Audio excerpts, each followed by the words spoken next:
खान सार को हाजत रे पुराई देला बिहार पुलिस।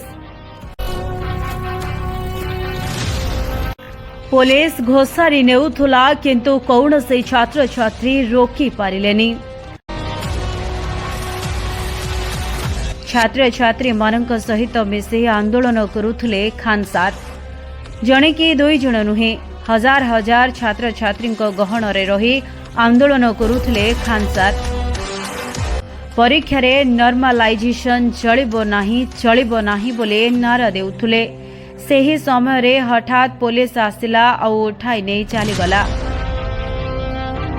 जेउ खान सार हजार हजार छात्र छात्री भविष्यत पई एकाकी लड़े करुथुले, सेही खान सार को बिहार पुलिस आसी घोषारी नहीं हाजत भितरे पुराई देला।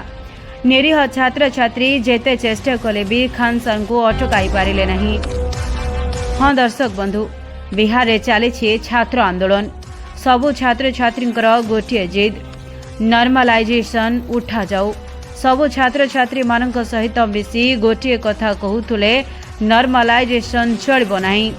एहारी भितरे खान सार छात्र छात्री मानक मध्यरे रही माइक धरी बुझाउथिले कि नॉर्मलाइजेशन कौन एवं यह छात्र छात्री पई केते खराब। सरकार निर्देश रे खान सार को बिहार पुलिस हाजत को नहीं जाइथिला, किंतु अल्प समय परे खान सार को सम्मान सहित छाड़ी देथिला। सूचना मुताबक गत मास 13 तारिख रे बीपीएससी परीक्षा हेबाकु जाउथबा, जेउथरे कि पाखापाखि 4 लाख परीक्षार्थी फॉर्म पकाइछन्ते। परीक्षा रे नॉर्मलाइजेशन हेउथबा हेतु छात्र छात्री विरोध करुछन्ते।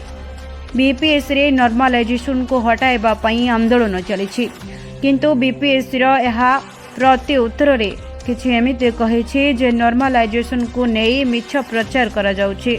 एथिपाई बा एही नॉर्मलाइजेशन परीक्षार्थी